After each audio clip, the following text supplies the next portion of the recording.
gentlemen. My name is Creator. Welcome to another video. So, listen up, boys, girls, women, gentle women. We have another beautiful video for you. And of course, I am joined by my co-host, Guns. Hello. And this one, as I'm sure you can tell, is going to be a little bit different.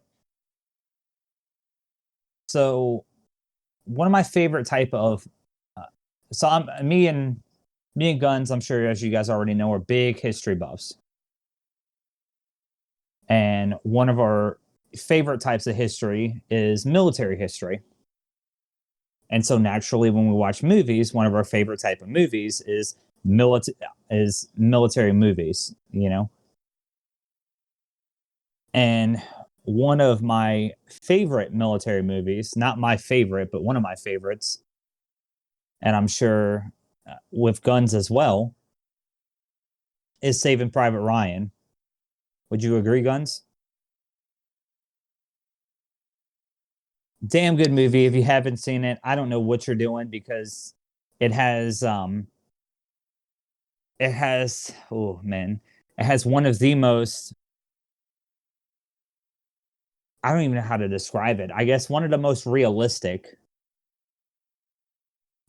D-Day invasions in a movie in history. And that's how it opens. And it gets you hooked right there. And it's just an amazing movie. If you haven't seen it, go watch it. But today we're going to talk about a certain character from that movie, who is actually the sniper of the 2nd Rangers Battalion in the movie.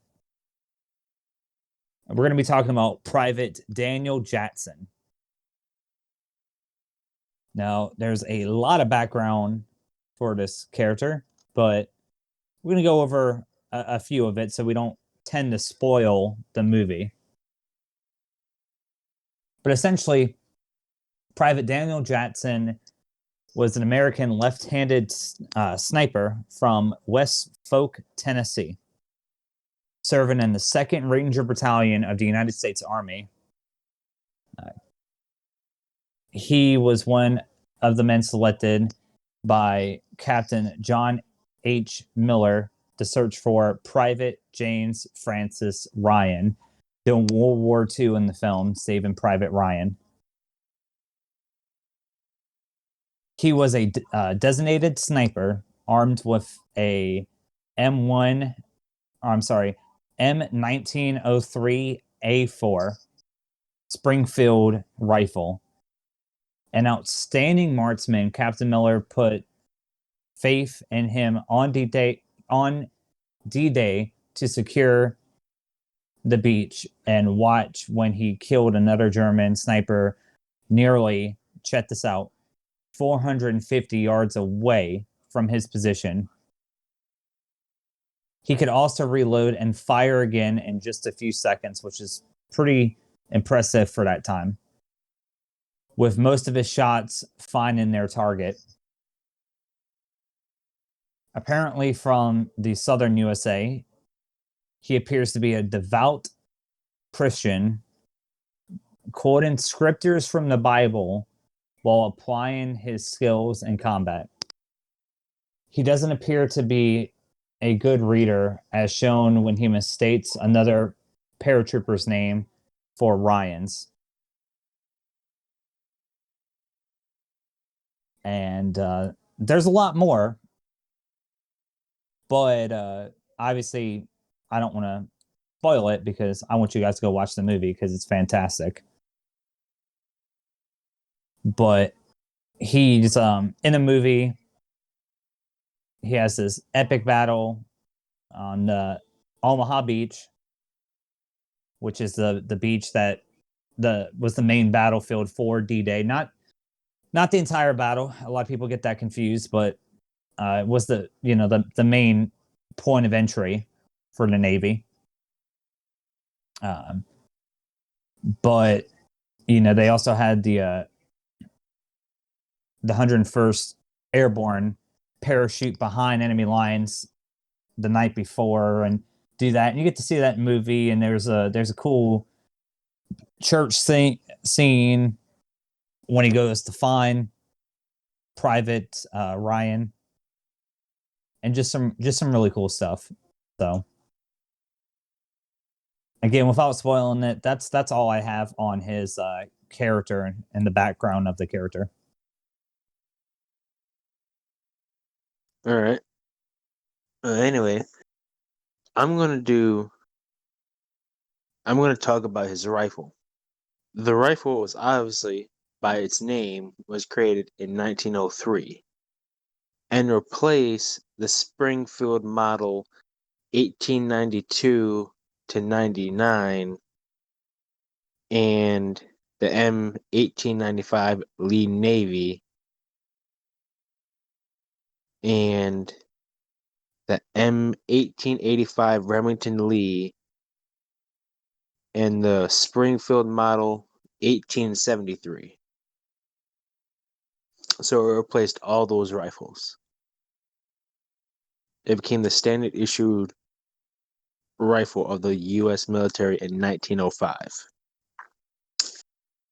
and created the M1905 Bayonet, which was meant to fit on the 1903s. It was chambered in 30-06, which was standard ammunition. Yep, I actually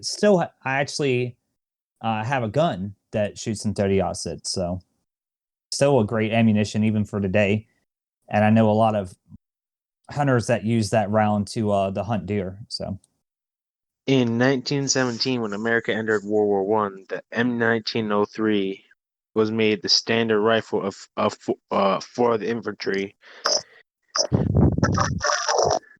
After the war, the M1906 30-06 was replaced with the M1 caliber 30, a 174 grain boat tail bullet, which is later replaced by the M2 ball. Eventually, though, the M1 Garands began to replace it. But the Marines loved the Springfield 1903 due to its reliability and accuracy.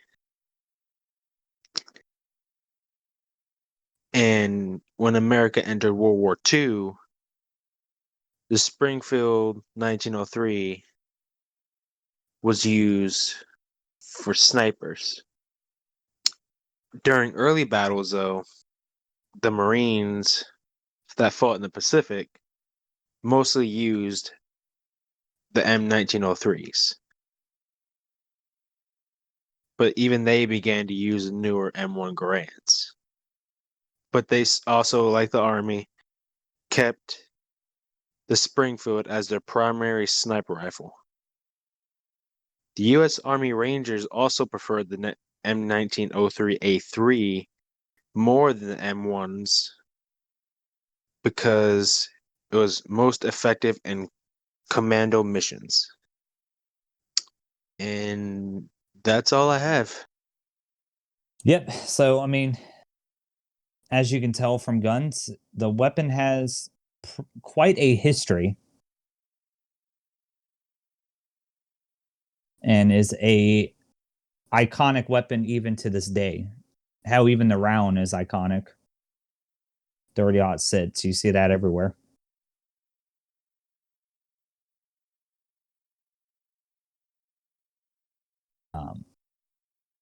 But yeah, I think in conclusion, again, he's amazing movie, amazing character, amazing gun even to this day, or amazing weapon even to this day. And I mean, I think that's pretty much it. I mean, there's nothing more I can think of to say, unless Guns has anything. Nope, I don't. Well, I think in conclusion, or I'm sorry, we already did the conclusion. Basically, if that's it, then I need you guys, the viewers, to listen here very closely. Because I'm only going to say this once. You want to know a secret?